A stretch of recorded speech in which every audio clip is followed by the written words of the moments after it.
Thanks, Craig. Welcome back to a bonus episode of the Fight Sides podcast. Not one of our regularly scheduled programs, although we do need to get back on a regular schedule. Even though the UFC is up in the air as to when we're going to see fights again, we will try to be more diligent and scheduled with our podcast entries, because we've had some ideas that we've tossed back and forth. And this is actually a pretty good one, brought to us by a Patreon, our friend Michael Fidel, which is our specific favorite Barnburners in MMA history, fights that may not have gotten quite the same recognition as some bigger name fights, some higher reputation fights, but just some wars that were small time, super fun, and that we all love to hear. Now with us, with Sriram and I, today we have our commander-in-chief of the fight site, and his self-proclaimed historian. Is that right, Kyle? Kyle McLachlan. That's what everyone calls me, a self-proclaimed historian, but I would say my work speaks for itself.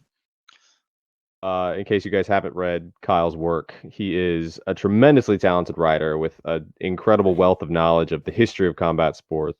Boxing, kickboxing, Muay Thai, as knowledgeable as anyone that you'll come across. And so we're fortunate to have him today. So thanks for having me, guys. So let's get right into it. Most underrated Barnburners, and I think one thing that I've been accused of, at least, is that like the fights that I tend to really enjoy a ton are the ones that aren't like necessarily really barn-burny. That makes sense, because it's like, if you watch something like we're RDA hipster Leon, fans. Yeah. Like if you hipster cerebral fight fan. Yeah, I mean, like there are slower fights, but then there's like those that just go really, really hard for the whole thing. So, Kyle, what's your first pick? I don't know how many picks we're doing, but what's your first pick for underrated? I think we'll do a fight each and hopefully get a smorgasbord of different kind of takes. My first fight is going to be the first fight between Kuno and Sato in Shuto back in the day. I think it was in the, I'm going to say, early 2000s. Terrible. Fantastic historian work there. It's either early 2000s or late 90s. But basically, two fantastic grapplers. Most people only know sort of Kuno for his UFC run, sort of getting destroyed by Penn, losing the Pulver, and drawing with Penn. But he was really, really good. I think he's a judo black belt and one of the sort of early primitive sort of new wave MMA fighters, so to speak. Guys who are really trying to mix striking and grappling together, and especially at the lower weights. And Sato is just one of the most ridiculously inventive submission artists of the era, and beloved by MMA fans who are into the sport at that point. The fight itself's great. It's for the Shooter welterweight title, which is like the sort of lineal 155 title. So it's an important fight anyway. But it's just a really zany grappling contest. Loads of scrambles, reversals, shifts in action, and what have you. And eventually, Sato just bails. Basically, he's just knackered. He's looking for knackered is a British colloquialism for tired as fuck. By the way, I probably shouldn't use A, curse words, and B, words that no one on your side of the pond will understand. But knackered is really, really tired. He's trying to sort of bomb Kuno out there late in the fight, and he can't do it, and he just bails and goes on a single leg and gets choked out. And both of these guys, like, they've a grappling contest. I mean, we know what it's like a great sort of scramble fest, but a lot of people don't think they're that exciting. But this fight has got everything. It's really exciting. It features attempts at striking, at least got full force behind them, but mainly lots of scrambles, lots of reversals on the floor. It's a judoka versus a high level BJJ guy, so there's lots of jostling for position. And it's just amazing fun. I mean, I don't know if either of you guys have seen it, but you need to watch it if you haven't seen it, because it's a real early classic in the lightweight division. I have. It's one of the things I love about like that era of MMA, because I mean, obviously MMA has grown and evolved so much over time, but something that I kind of love about the old sort of Shuto era is that it was kind of a anytime, anywhere sort of fight. Like there was no range, there was no place that a fight was off limits, right? That was before they had really defined specialists who were capable of just, yeah, as we see with guys like Robert Whitaker or Jose Aldo, just shutting off one area of a fight. Like, it cannot go there. Guys like Ramina Sato and Kyle Uno and like Mauricio Barboza and these kinds of guys, like they would go anywhere in a fight. They would willingly engage in grappling. They would, work in guard. They would look to pass guard. They would give up their backs in scrambles. They would give up their backs standing. Like there was no, because it was a little bit less structured and it was a brand new sport. There wasn't really much of a metagame. If there was to speak of one, it just wasn't, it wasn't as established as it is now. And I'm glad you picked this fight in particular because it's one where you can see a little bit of process from both guys. You can sort of see what they're working towards, but you can also see that they're just so willing to engage in pretty much any phase that a fight goes. Would you agree with that? Yeah, definitely. Also, as well, what's worth bearing in mind is it's in a ring. There isn't the urgency, even though it's a real high-paced like fight. Like when these guys are in guard, when you watch older MMA, there's not the urgency nowadays. They're not worried about getting sort of stood up within a couple of seconds. So like there is this kind of it's a chess game. It really is like the ground game, especially if someone's in guard. It looks like a jiu-jitsu contest, a BJJ contest with strikes mixed in.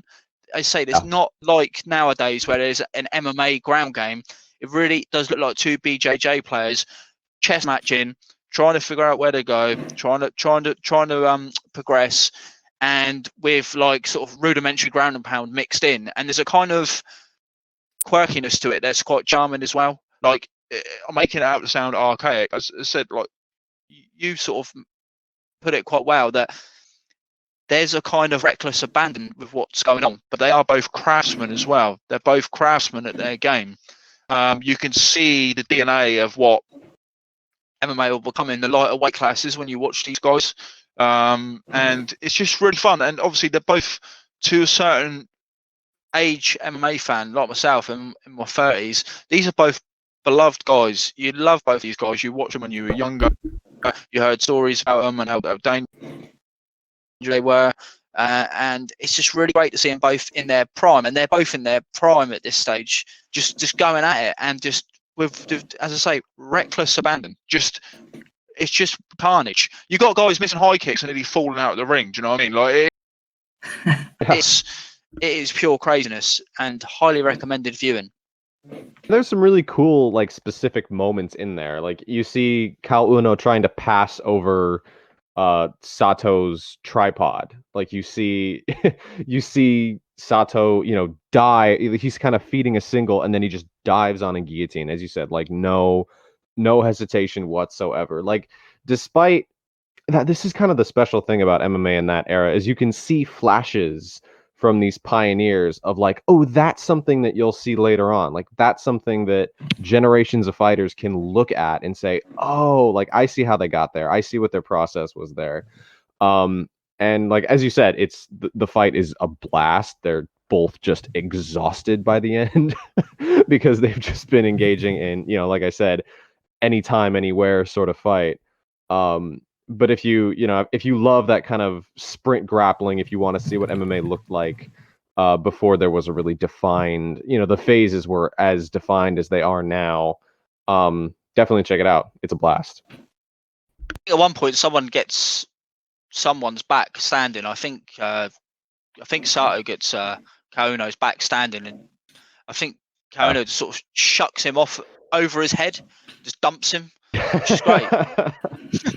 And Sato's like already tired, just like, oh man, I really didn't want to be down here. It's great, but it's not one of these old school slobber knockers that have got comedy value. It's a really serious fight, and it's a really good fight, and that's one of my most sort of underrated fights. I mean, obviously I like older fights. I love new MMA. You guys know that. But when I think about sort of fights that are close to my heart, that's definitely one of them.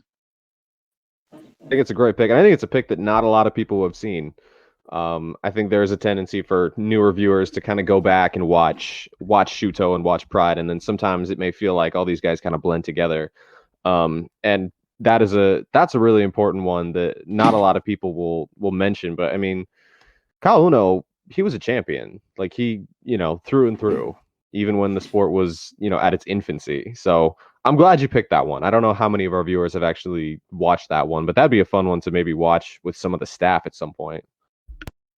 I've been trying to get you guys, not so much you, Danny, but Ed particularly, to understand that the pioneers have their place, and even though you need to rank, each guy sort of within their own era, and maybe the era wasn't as strong as an era that would come a later generation of fighters. In each phase, even though like the phases aren't as defined, in each phase you still got guys that are specialists, so you can sort of see, okay, this guy did have a good ground game, even if it isn't blended in the way that we see today. This guy did have a good ground game, or this guy was a good striker, and we shouldn't necessarily be prejudiced to the older fighters just because they don't look as good as they were today. And there's always value to there's tons of value to those kinds of fighters in those era. Like, you can see, like I said, you can see glimpses of what people have learned over time. And the MMA just wasn't polished back then. Like, as a sport, you can just look at it and say there wasn't the same level of polish that the highest level guys have that they have now, but there's still like the same baseline ideas were in play, and that's just cool. So Sriram, what is your pick for your favorite barn burner? Your favorite underrated barn burner that people might not have seen? I was kind of two minds of this one because I was thinking about Poirier Miller, which was it was a really good fight, and it would be a really good fight on any other card. It was just that on that card, it was a card that no one wanted to rewatch because it was on that Jermaine Durandamy versus Holly Holm card, which had exactly one good fight that just kind of got forgotten among all the terrible fights. But I think the pick that I'll go with first is Abdulaziz Abdulacab versus Ali Bagov 2. Because, I mean, people haven't seen the trilogy either overall. And I think if they have, the consensus pick for the best fight there would be the third one.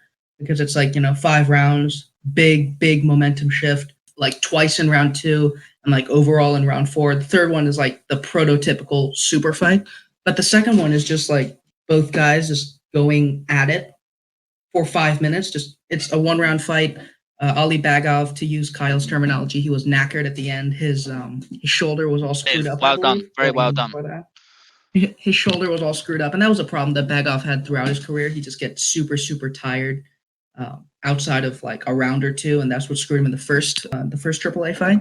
But it was one really crazy wrestling scramble at the beginning. Bagov beating the crap out of him for 2 minutes, and then AAA reversing and then beating the crap out of him for another 2 minutes, and then Bagov quitting on his stool. It was not only just their trilogy summarized in 1 round in that second fight, but it was also just the craziest round I might have ever seen. There are striking fights like Daly Diaz that they get a lot of recognition because they're 1 round of guys just going at it on the feet, but that one was just 2 guys wrestling and grappling each other they were just destroying each other for the whole thing. Yeah, that is I think that's a great chaotic pick. Oh, it's insanely chaotic, and you can see that these guys are elite.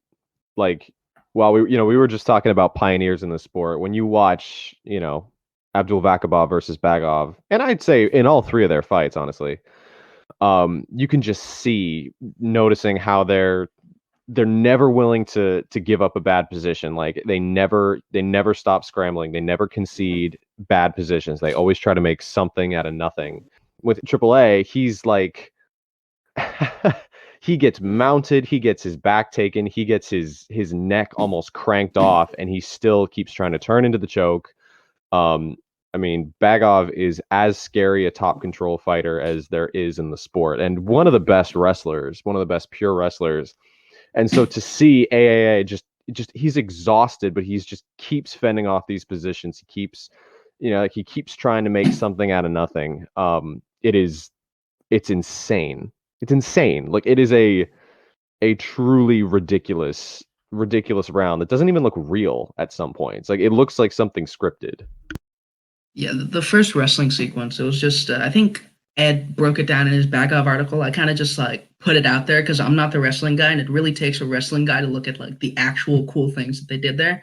But at one point, it was like Bagov was midair and he turned into a single leg, and it looked like magic. Both guys it was absolutely ridiculous how they did that, and that was just the first scramble. And after that, yeah, it was just Triple A kind of winning with like not just knowing what to do, but just sheer tenacity. And that's how he won that fight. That's arguably how he won the first fight. And in terms of how significant it was, the third fight saw Bagov actually learn from that fight. Is that the fight? Is the second one where Bagov actually comes in with his shoulder already taped up? Yeah. It's just absolute chaos. I feel like the first one and the second one are building towards something. Like I say, like we always talk about the third one, so it's not really like an underrated barn burner because we kind of built the narrative that it's one of the all-time great 155 fights. But I feel like they're working, they're learning about each other in these fights, and they're assimilating the data, and you're seeing two fighters that are eventually going to put on a classic. Do you know what I mean? And that's sort of what the second one feels like to me. Like you say, like it's 5 rounds of violence condensed into 5 minutes, and one of them, their bodies broke at the end of it, which is just insane, basically. Yeah, I mean, you could just see it is amazing to see Abdulacab's heart in this fight. Like he's he is as gritty a fighter as I've ever seen in MMA, especially at lightweight. Where lightweight, as you know, Sriram and I have talked about, is not the greatest division in terms of defensive wrestlers. Like there really aren't that many guys who I think, like how many guys would have been caught under Bagov in this fight and just been annihilated? Probably a great many in lightweight history. And so it's like a testament. all of them, except Khabib almost, Triple A. very, very few of them. I mean, Khabib maybe not, but like that's one standout example. Like, and so to see, Abdulacab like weather this ridiculous storm against this tank, and then he's able to finally, he ends up on top at the end, pounding Bagov out, and Bagov's just completely out of gas. Like it is a phenomenal 1-round fight. And it's just scary. Bagov has like the kind of takedown dominance of GSP without any of the sort of nuanced sort of setups. It just grabs hold of people and just annihilates them. Like it's really hard to sort of describe how dominant the guy is without. Don't get me wrong, his grappling's really sophisticated, but on the feet he is not that sophisticated, and yet he's still. I mean, even against someone like Triple A, who's got really good jab, really clean pivot, really good, clean at pivoting, knows how to keep range, could not deny him for long periods of time in any of their fights. And Bagov is a very scary dude. Yeah, I mean, you can see in like other Bagov fights, like the Hussein Kaliev fight, that like a guy could keep Bagov off him for a little bit. Like Kaliev managed to sweep in round 1, but the guy just doesn't stop, and he's durable enough to just like if you're one of those distancy type fighters like Kaliev is, it's not going to be easy to just keep him off. And even in the first fight, like Bagov had a surprising amount of success with like lead leg kicking and stuff against a guy who was a conventionally better striker. So I think it was really interesting because it was just like two guys it was a technical contest, but it felt more like two guys just force of will against each other. And in that second fight, Triple A kind of won out because like Bagov was in the position that he wants to be in. And like he looked very, very good on top, as he always does, but Triple A just wouldn't allow that to happen.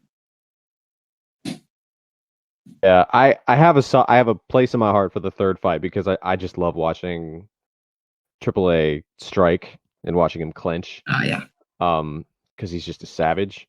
But I'm glad you picked the second fight because like I said, I don't know how many people have really seen it, but it's just a round defined by and like and that is cool. Like that Bagov is just he's just exhausted and broken by the end of the first round. After being a round on AAA that would probably have annihilated most other lightweights. Like I don't know how many other guys could have either defended that, stood the punishment, or been able to, to fight back, to not accept the bad positions. Yeah, just outstanding. So, what's your pick, Danny, for the underrated barn burner? So my pick, I was about to say, I did want to say, was it Masaki versus Daly? Because I love that fight. Cool. That's a badass Strike Force fight where Paul Daly becomes a wrestler. But I know Heavy Hands just talked about that last week, so I will pick a different one. For me, my favorite sort of underrated fight is Dennis Bermudez versus Matt Grice at UFC 157. This fight was right smack dab in the middle of 2013. Did not get a lot of fanfare. I don't really know how many people even remember Matt Grice. He was a solid kind of journeyman all arounder, good athlete, not the most durable guy. And Dennis Bermudez was someone who a lot of people sort of thought Dennis Bermudez had it in him to contend, but just wasn't quite at that level. But for 15 minutes, they put on a hyper athletic and hyper violent fight, where both guys just get beaten to pieces by one another. I far be it for me to say it's particularly technical, but the fun part of this fight for me is that they're both really excellent wrestlers. And so, right at the beginning of the first round, Matt Grice gets trapped under Dennis Bermudez, and Bermudez starts hammering away. He's like mounted with his arm trapped. And then later in that round, Grice just drops him with a clean left hook. Bermudez can't get his wrestling going in the second round. And then in the third round, Bermudez just decides to walk Grice down and kind of just annihilates him. It is, again, not the most technical fight you're going to see, but in terms of pure action, this is as good as any fight as I've seen last decade. There's just ridiculous pace. Both guys are exhausted by the end of it. You can kind of see, like, one of the things I like about it is that Dennis Bermudez actually, he kind of reaches a point that not a lot of fighters can do this, but he hit a point where he realized that he was losing the fight. He lost the first 2 rounds pretty clearly, gotten dropped badly, and he decided his only concession was really to just go after Grice. Couldn't be about game plan, couldn't be about trying to, to make one tactic work. He's like, all I can really do is just go after this guy and try to win it. And he does. And it's amazing, and in some ways an inspiring fight. Matt Grice retired shortly thereafter, and like I said, Bermudez didn't really live up to the promise that some people had expected from him. But for that one fight, I think we kind of got to see the best of both guys. So what do you guys think? I got to remember, that was a mad fight, an absolute slugfest. I was really high on Bermudez. I was just concerned, strategically, he made some weird errors, and remember, he took I think, did he take Diego Brandao down? But he didn't have the greatest. Yeah, and he didn't have a great chin. He get into wars and get dropped a lot. But made for an exciting fighter. I think this is in his prime though, when he went on a good run and he fought Max Holloway and a few other guys, and he was actually doing pretty well. Was Bermudez on the contender? Not the contender. On Tough. Ultimate Fighter? Yeah, he was. Yeah, on Tough. Bisping versus Miller. He was the finalist. So that's where I first saw him. Yeah. I was not big on him. I did not like him, but he did win me over. I remember this fight being absolutely brutal, just a legitimate slugfest all the way through. I don't think I've seen it since I watched it live, because I'm pretty sure it was on, what card was it on? 157, I believe. I don't even know what else was on that card. I didn't even pay attention. Do you want to know why it was overshadowed? It looks like it was the debut of Ronda Rousey. Oh, yeah. First time she ever fought. So no one really cared. And looking at it now, there were some truly awful fights in that card, like Hendo versus Machida on the main event. Yeah. The main card. So it was not a good card. Shaw versus LeVar Johnson. Oh, that doesn't. This fight did win fight of the night though, so at least they got paid for their efforts. I like Matt Grice as well. He's a good fighter. Say like journeyman type. People think journeyman's a slur. It's not a slur. He was a good fighter. He'd give people good scraps. And in this fight, I think what we should have seen this did sort of tell us Bermudez's level, but like unknowingly, like you think, like, oh yeah, look, he can bounce back, but actually he was getting into absolute wars with guys that, as I say, like strategically he made these errors, and he was never. I think the best way to describe Bermudez was he was never the sum of his parts, because he's like a good wrestler, he had some good striking, he had big heart, he can never really put it all together, but it made for some really fun fights. Yeah, I think that's a good way to say it. I mean, he had a tough run there at the end. He lost. He got knocked out by Korean Zombie, which honestly I feel like more of us probably should have seen that coming. And then he lost to Elkins, Feely, and Glenn all by split decision. And I think there's an argument to be made that he won any number of those fights. But when he was himself, he was a blast to watch. He had a very good career. He got nothing to be ashamed of. He went on a good run there. Like he subbed. He tapped out Clay Guida. He kind of beat Max Holloway when Max Holloway was pretty still nascent. He had that fight with Grice. Yeah, I mean, it was just tons of fun. It's just tons of fun to watch, and I don't really know how many people remember Matt Grice either. He retired shortly thereafter and became a police officer, because he had a head injury that kind of made him retire from MMA. But for the point in time that they were at, it was a great kind of swan song for Matt Grice, and it was just a fantastic, violent, active scrap. So check that one out, I'd say. Yeah, I think it was an interesting inversion of what you usually see from Bermudez, because of what you mentioned with Bermudez, like seeing that he was losing the fight and marching forward. Because one thing about Bermudez, and it kind of fit with the whole menace theme that both him and Michael Johnson had, is that he kind of had a reputation for throwing fights away. And like if you look at at least after that fight, if you look at like the Stevens fight where he just got like flying meat, even if you look at the Korean Zombie fight, which kind of felt like he was hitting Korean Zombie at will, but then just like got a little bit too predictable, like, defending off the jab and got uppercut. So it was kind of an inversion of that, in that he saw what he needed to do at the end of that fight and kind of just beat Grice to pieces. Yeah, I think Bermudez, he's interesting to watch. Like if you don't have the expectations that you had, and I didn't really expect a ton of him, at least after like Ricardo Lamas, but at that point he was very interesting just for the Grice fight alone. I watched that fight live, and it was crazy. A pretty good smattering of fights there. You got Shuto, ACA, and UFC. That's the kind of shit you get when you give us money, basically. You give us money, we give you shit like that. So, should we plug the Patron? How do you guys do it? Oh, let's plug the Patreon. For all of us, all of our articles, and more stuff that we follow. For the rest of our writers, you can check out thefightsite.com. If you want to pay us money and get more of this awesome exclusive content, like Julian, our good friend Julian Lung, has a great video about MMA journalism, which is in the process of coming out. Or maybe it's already out, actually. I think it's out, yeah. It came out? Yeah, he just released a great one. If you're a Patreon, you get full access to that. It's fantastic. You should definitely get a chance to watch that. For the rest of you, Sriram and I will podcast again next week. I got a really awesome, I got a great topic thrown at me by our friend Trayvon, which is probably a pretty interesting one, which is, how do we evaluate the quote-unquote good fighters?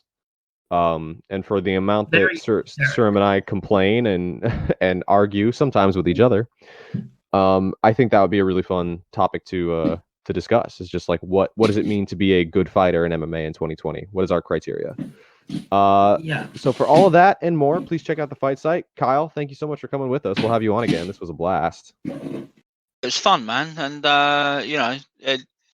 as not the boss anymore, but the man who started it all, I want to try and get on everyone's podcast. I've been on Ryan's. I've got my own.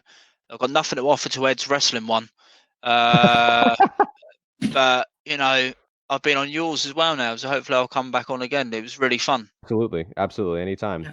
So thank you guys. Oh, sorry, Sriram. Didn't mean to cut you off. Go ahead. Oh, no, no problem. I was just going to say, given all these off weeks, this is about the time to ask us for topics, because we could actually give it some time.